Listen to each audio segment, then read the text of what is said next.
विश्वं दर्पणदृश्यमान नगरी तुल्यं निजान्तर्गतं पश्यन्नात्मनि मायया बहिर्भूतं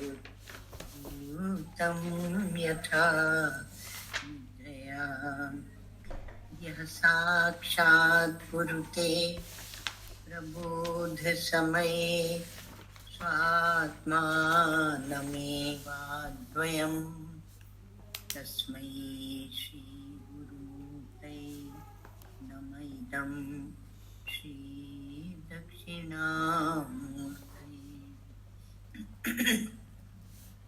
धर्मः कर्म विशेष ईश विहितः शास्त्रैर्मनः शुद्धैः शुद्ध्या सिद्ध पदार्थ बोधन विधा निर्बाधमादीयते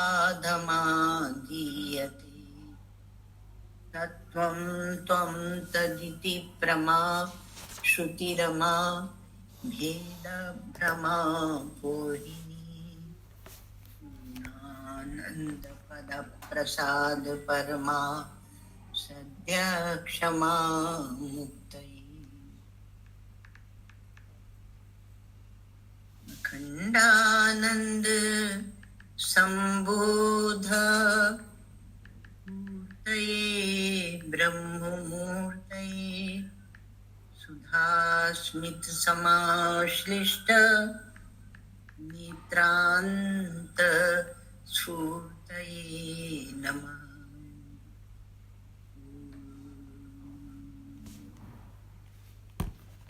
शंकरं शंकराचार्यं केशवं बादरायणं सूत्रभाष्यकृतौ वन्दे भगवन्तौ पुनः पुनः।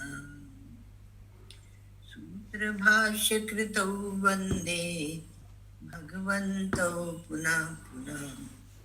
यस्य प्रसादादमेव विष्णु मय्येव सर्वं परिकल्पितं च इत्थं विजानामि सदात्मरूपं तस्याङ्घ्रिपद्मं प्रणतोऽस्मि नित्यम्।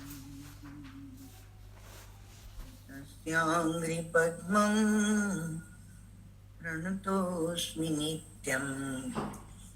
आगे जागृत स्वप्न सुषुप्ति जो अवस्थाएं हैं जिनका प्रणव में अ उ म के द्वारा दिखाया जाता है, ये तीन अवस्थाओं के साक्षी को हम लोग ढूंढ रहे हैं। इसको ढूंढ रहे हैं, साक्षी को ढूंढ रहे हैं ना।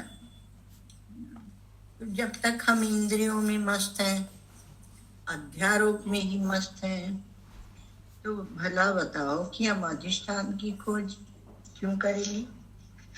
जो अधिष्ठान है, जो सत्य है, उसकी खोज क्यों करेंगे? क्योंकि जो सद असत का जो मिश्रण दिख रहा है उसी में हम लगे रहते हैं, उसी में मस्त रहते हैं, तो और किसी चीज की हमें चिंता ही नहीं है।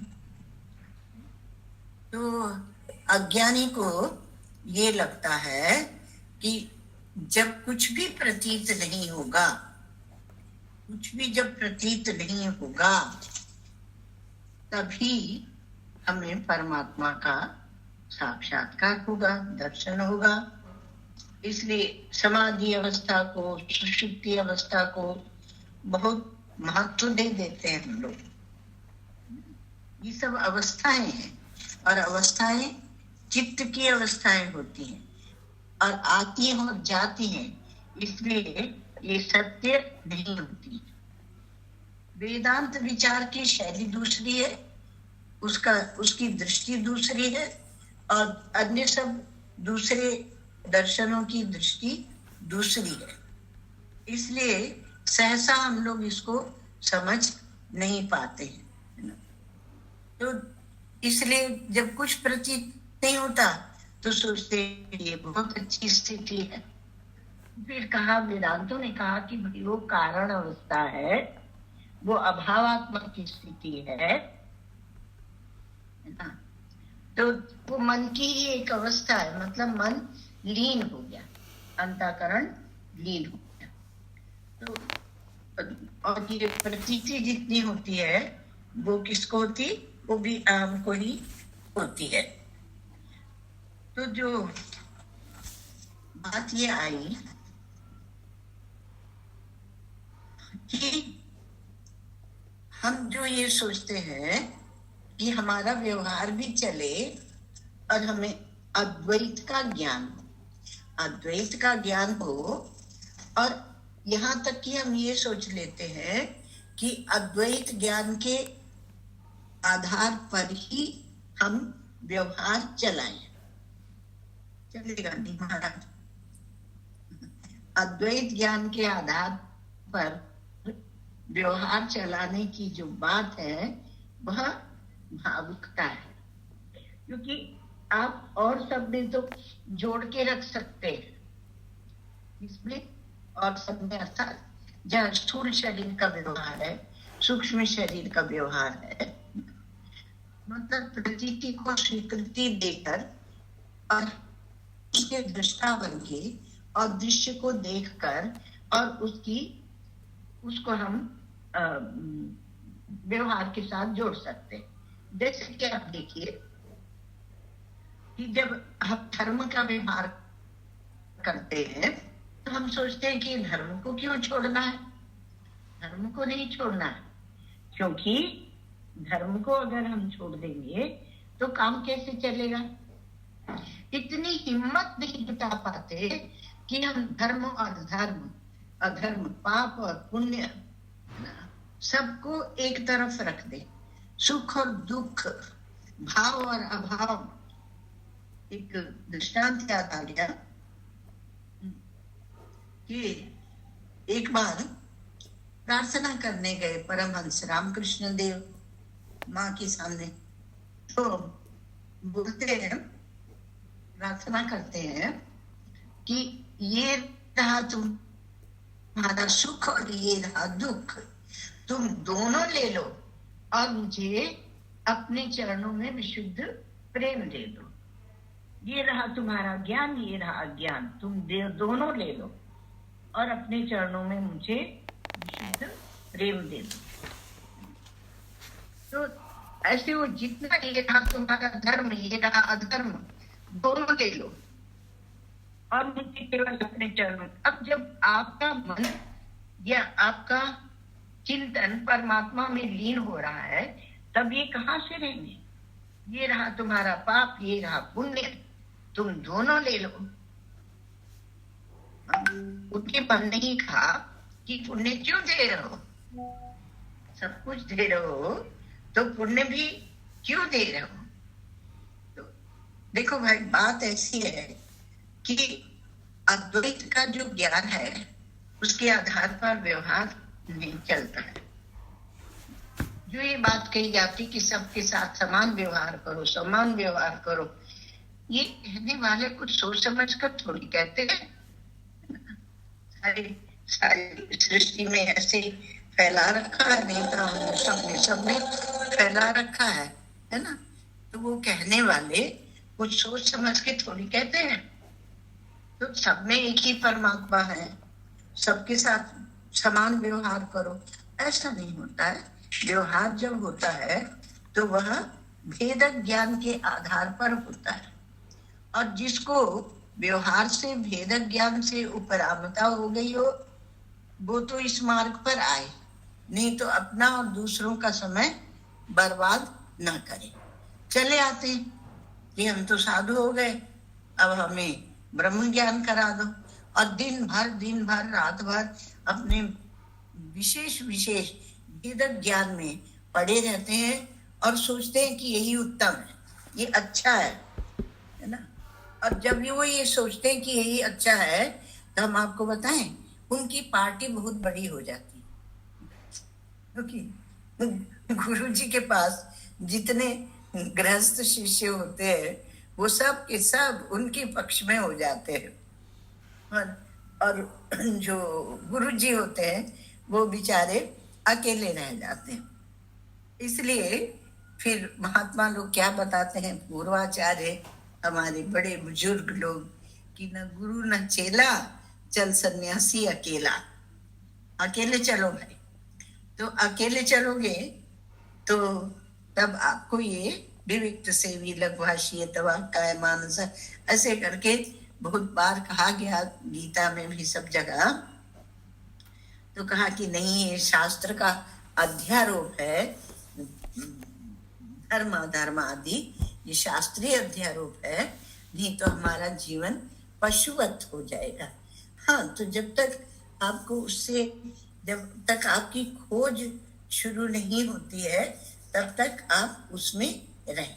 और जब आपको ये एक पीड़ा हो कि हमें परमात्मा को जानना है, हमें ईश्वर को जानना है, तो आपको एक बड़ी सुंदर बात बताई थी कि जब आप इसमें अपने स्थूल शरीर में, सूक्ष्म शरीर में और इसमें आप जाते रहते हैं जब तक, तब तक अर्थात उनको देखते हैं और उनके व्यवहार को देखते हैं, उनके द्वारा प्रस्तुत दृश्य को देखते हैं, तो कहा महाराज सुषुप्ति में तो कोई दृश्य नहीं है, वो दृश्य का अभाव जो है वही दृश्य है वहां पर, और इसलिए उसको बीजावस्था कह देते हैं।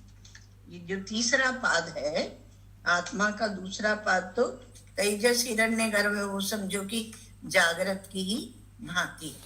वहां भी हम महत्व किसको देते हैं, राग द्वेष को महत्व देते हैं। जो विभिन्न आकृतियां दिखती हैं, केवल पुतले दिखते हैं, केवल आकृतियां दिखती नहीं, डूबती उतराती रहती है, और आपका जो अहम दृश्य के साथ जुड़ा है वो भी ऐसे ही डूबता उतराता रहता है।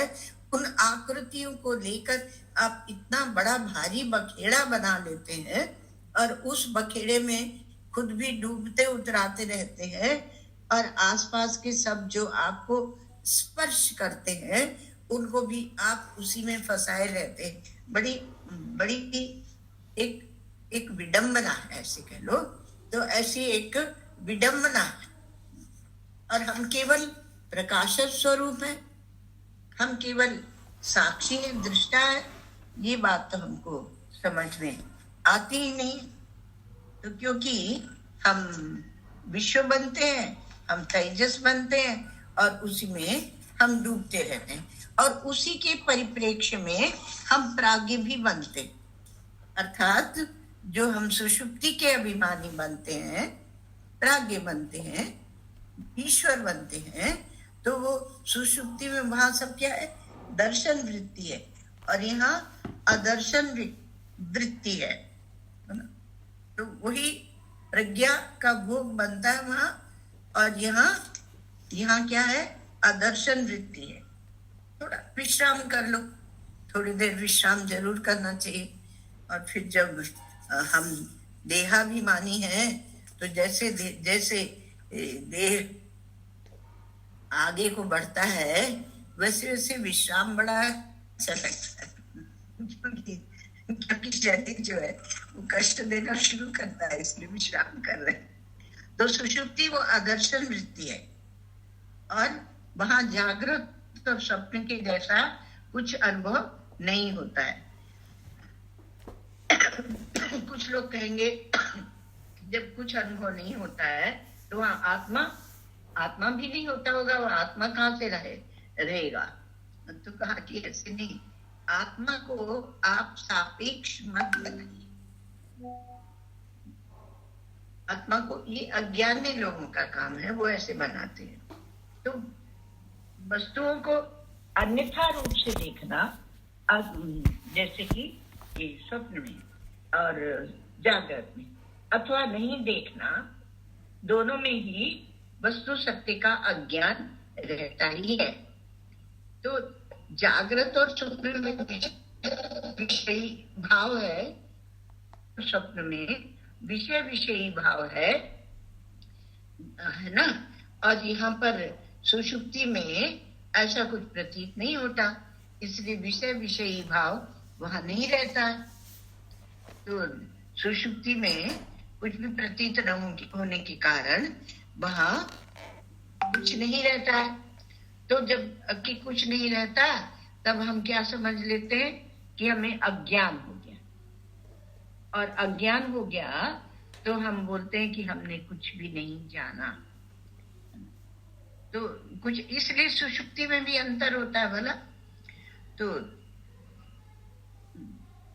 जो अज्ञान रहता है, किसका अज्ञान रहता है?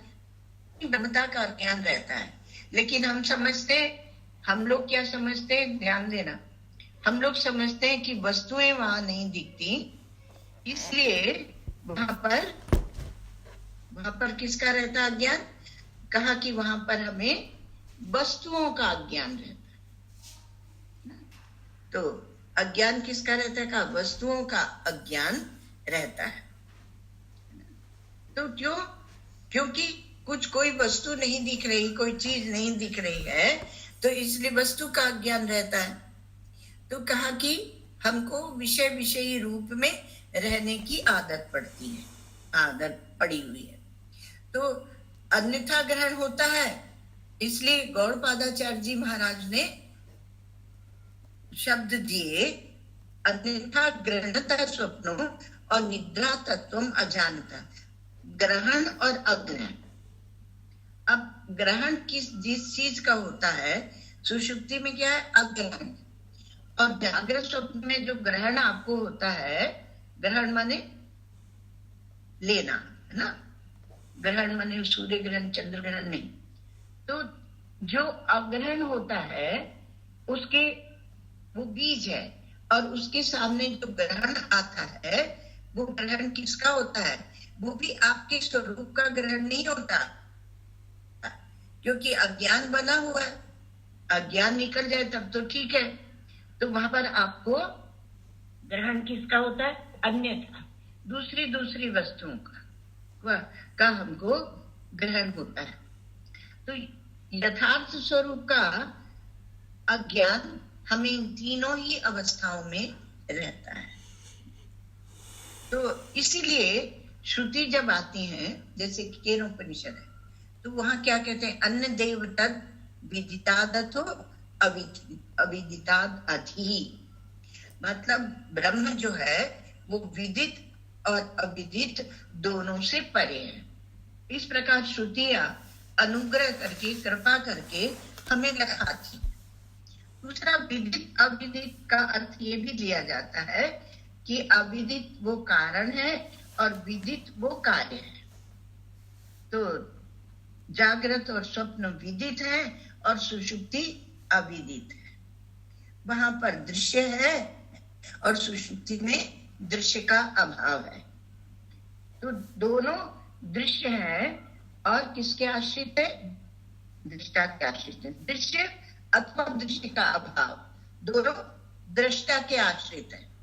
आप सिनेमा देखने जाते हैं तो वहां पर, अब तो टीवी कह लो, तो वहां पर क्या होता है? एक पर्दा होता है, उसमें दृश्य का अभाव होता है, और फिर सिनेमा चलता है, और फिर जब पूरा होता है, इंटरवल होता है, तो फिर केवल पर्दा होता है। तो दृश्य है और दृश्य का अभाव है। किसने जाना? आपने जाना। तो आपने जाना तो आपके आश्रित हुआ। तो जागृत स्वप्न सुषुप्ति, ये तीनों की तीनों प्रातिभाषिक सत्ता वाली है, और दृष्टा की पारमार्थिक सत्ता है, अर्थात उसकी सत्ता रहती है, और ये सब आती जाती है। तो ये सबको उठा के आप जो एक तरफ रख देते हैं और अपने को सिद्ध करते हैं महाराज, ये कौन सी प्रक्रिया है? का एक जीववाद की प्रक्रिया, यह एक जीववाद की प्रक्रिया है। और मांडुक्य में वही प्रक्रिया है। और जब गौड़पादाचार्य जी महाराज आते हैं तो बोलते हैं कि तुमने जितनी प्रक्रिया बनाई है बना लो, क्योंकि वो सब प्रक्रिया अध्यारोप है, और उसका अपवाद का धमाका हम करेंगे। तो उनका अपवाद का धमाका क्या है? का अजातवाद। तो वो अजातवाद का धमाका कर देते हैं। मतलब दृश्य की सत्ता को खत्म कर देते हैं। तो ऐसे हमारे भगवान शंकराचार्य के परम गुरु, तो दोनों दृष्टा के आश्रित है। तो जागृत, स्वप्न और सुषुप्ति, ये तीनों प्रातिभाषिक सत्ता वाली, प्रातिभाषिक है ना, मतलब आभास से सिद्ध हो रही, और दृष्टा की पारमार्थिक सत्ता है। तो आभास की प्रक्रिया से जगत की व्यवहारिक सत्ता है, और स्वप्न और सुषुप्ति की कहा वो प्रातिभाषिक सत्ता है, और तुरीय तत्व जो है उसकी पारमार्थिक सत्ता है। तो आप देखिए, प्रातिभाषिक क्या होता है? जो खाली थोड़ी देर को दिखे ना, और जागृत जो है तो कहा कि वो तो व्यवहार चलाना पड़ता है, उसमें व्यवहार के बिना कैसा चलेगा महाराज। अभी दिवाली आ रही, घर की साफ सफाई करेंगे, और उतना ही नहीं, वो मिठाई उठाई बना के रखेंगे और थाल तैयार रखेंगे। अब जिस घर से मिठाई जितनी आई है, उस घर के लिए हमको उतनी मिठाई उनको वापस देनी है, व्यवहार चलेगा। बड़ा भारी व्यवहार चलता है। अब क्या है हमें पता नहीं, पर जब हम लोग जिंदा थे मरे नहीं थे, तो तब क्या है कि बड़ा भारी व्यवहार चलता था। और उसमें क्या होता है कि जो बेचारा उससे ऊब गया है, पता नहीं लोग ऊबते कैसे नहीं, उसको तो ये इनको इतनी मिठाई देनी, उसको इतना देना, उसको यहाँ देना, उसको ये देना, दिवाली का वो देना है, ये सब देना तो अच्छी बात है, पर वो हिसाब किताब अच्छी बात नहीं है। तो तत्व का जो अप्रबोध है उसी को बोलते हैं सुषुप्ति। तो तत्व के अप्रबोध से जो प्रतीत होते हैं जागृत और स्वप्न, वो भी सुषुप्ति का ही विलास है। ये परिभाषा आपको ये पता चले कि तत्व का जो अप्रबोध है उसका नाम है सुषुप्ति। और जब तत्व के अप्रबोध मूल में बैठा, इसलिए उसको कारण शरीर कह देते हैं, और उसी से जागृत और स्वप्न भी सुषुप्ति का ही विलास हो जाता है। तो जागृत, स्वप्न और सुषुप्ति तीनों में समान रूप से तत्व का अप्रबोध है। अब हमारे शास्त्रों की भाषा में जागने का उत्तिष्ठत जागृत प्राप्य वरा निबोधत, तो जागने का क्या मतलब होता है? जागने का मतलब होता है तत्व को समझना। तो जहां सुषुप्ति की विशेषता बतलाने के लिए जागृत और स्वप्न से ही उसका विभाग किया जाता है। यहाँ तक कि आप मूल मंत्र में ही देख लीजिए, यत्र सुप्तो न कंचन कामम कामयति न कंचन स्वप्नम पश्यति तत्सुषुप्तम। जहां सोया हुआ पुरुष जो है वो कोई भोग की इच्छा नहीं करता है और न कोई स्वप्न ही देखता है। कामम कामयते से इन्होंने, न कंचन कामम कामयते, इससे इन्होंने क्या किया, हमारे ऋषि मुनि ने, मंडूक ऋषि ने क्या किया कि जागृत का निषेध कर दिया, क्योंकि वो एक तीसरी अवस्था है, तीसरे के रूप में हम उसको देखते हैं। तो और न कंचन स्वप्नम पश्यति, और स्वप्न भी नहीं देखता है, वो सुषुप्त है। और कहा सुषुप्त स्थान एकीभूत प्रज्ञान घन एव आनंदमयो आनंद भुक चेतो मुखा प्राज्ञ तृतीय पाद। ये तृतीय पाद आ गया। तो इसमें क्या है, वहां एक ही भूत है, अर्थात उसकी जो चेतना है, जो ज्ञान है, जो प्रज्ञा है, वो इंद्रियों के द्वार से इधर उधर फैलती नहीं है, वो एक ही भूत हो जाता है। जैसे बोलते हैं ना, परमात्मा एक रस है, तो एक ही भूत है। और प्रज्ञान घन, और प्रज्ञान घन है वो आनंदमय, आनंद की प्रचुरता है, क्योंकि निर्विषयता होने पर आनंद होता है। जब भी आप सुखी होते हैं तब क्या होता है हृदय में? आप कहेंगे कि जिस विषय को हम चाहते हैं वो होता नहीं होता, वो नहीं होता है। जब आप सुखी होते हैं, मान लीजिए कि किसी के हृदय में तीव्र इच्छा है कि हम पैदल चल के और वैष्णो देवी जाए, कोई भी नाम ले लीजिए। अब चलते चलते चलते जब वहां पहुंचते हैं तो वहां जाके आप हाथ जोड़ते हैं और आंखें बंद कर लेते हैं। तो आंखें बंद कर लेते हैं तो इसका मतलब क्या होता है?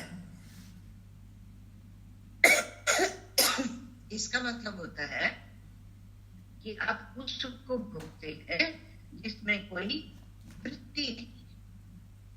तो आनंद ये आनंद का भोगने वाला है, और निर्विषय इसमें आनंद है। विषय तो हम झूठ मूठ कल्पना कर लेते हैं। इसीलिए बोलते हैं कि जो तत्वज्ञानी का सुख है उसको यहाँ बैठे बैठे ही स्वर्ग आदि सबका सुख जहाँ का वो भोगना चाहे वो भोग लेता है, क्योंकि प्रचुर आनंद है उसके बाद। आनंदमय माने आनंद की प्रचुरता है। विज्ञान में अर्थात विज्ञान की प्रचुरता है, तो आनंदमय में आनंद की प्रचुरता है, और आनंद का ही वो भोग करता है। और चेतो मुखा, ये जो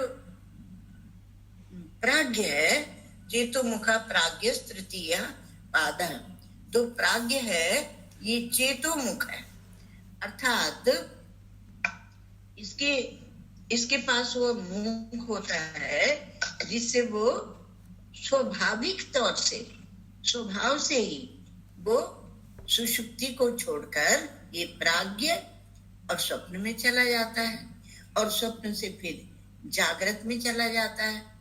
सब ये कहते हैं कि सुषुप्ति नाड़ी में होती है, और स्वप्न का स्थान कंठ होता है, और जागृत का स्थान नेत्र होता है, मतलब इंद्रियों का उपलक्षण है नेत्र। तो जो समष्टि दृष्टि से कारण वस्तु में, तो जब संपूर्ण जगत अपनी बीजा अवस्था में रहता है, संसार जगत, तो वो प्रलय अवस्था को प्राप्त हो जाता है। प्रलय अवस्था की का बड़ा विचार आजकल चल रहा है सृष्टि में, तो उसको प्राप्त हो जाता है। और न तो वहां पर कोई सूक्ष्म सृष्टि का भाव है कि स्वप्नवत कोई सृष्टि दिखने लगे, और न स्थूल सृष्टि का भोग है। वह कारणावस्था, वह सुषुप्त है। तो सुषुप्ति क्या है? बीजावस्था रूप से निर्दिष्ट है। तो अब यहाँ क्या है? विश्व जो है, एक और श्री महाराज जी बताया करते थे, वो बता के पूरा कर लेते हैं कि विश्व जो है वो ब्रह्मचारी है, क्योंकि वहां सेवा की प्रधानता है, जो जागृत अवस्था का अभिमानी है। और तेजस जो है स्वप्नावस्था का अभिमानी जो है, तो उसमें आगे पीछे का भी बहुत विचार करता है वो। तो वो क्या है?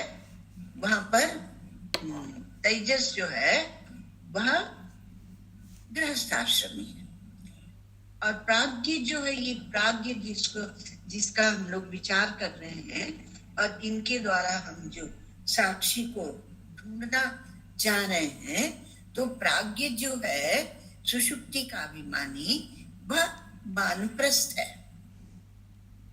वहां भोग नहीं है, किंतु द्वैत का बीज बना हुआ है। और आत्मदेव जो है वो सन्यासी है, परिव्राट है, स्वतंत्र है। वो तीनों अवस्थाओं में घूमते हुए भी, परिव्राट बने घूमना, जाना, परिव्रजन। तो तीनों अवस्थाओं में घूमते हुए भी किसी से संलग्न नहीं होते, किसी में निमग्न नहीं होते। वो अपना अकेले एक असंग रहते हैं। तो जागृत और स्वप्न में मन हिलता है ना। और इसलिए सारा प्रपंच जो है, द्वैत प्रपंच, वो मन का स्पंदन है, क्योंकि उसके सामने एक ही अवस्था खड़ी है जब मन लीन रहता है। तो इसकी और चर्चा हम लोग कल करेंगे। सर्वे भवन्तु सुखिनः, सर्वे सन्तु निरामयाः, सर्वे भद्राणि पश्यन्तु, मा कश्चित् दुःखभाग् भवेत्, अन्ततो मा सद्गमय, तमसो मा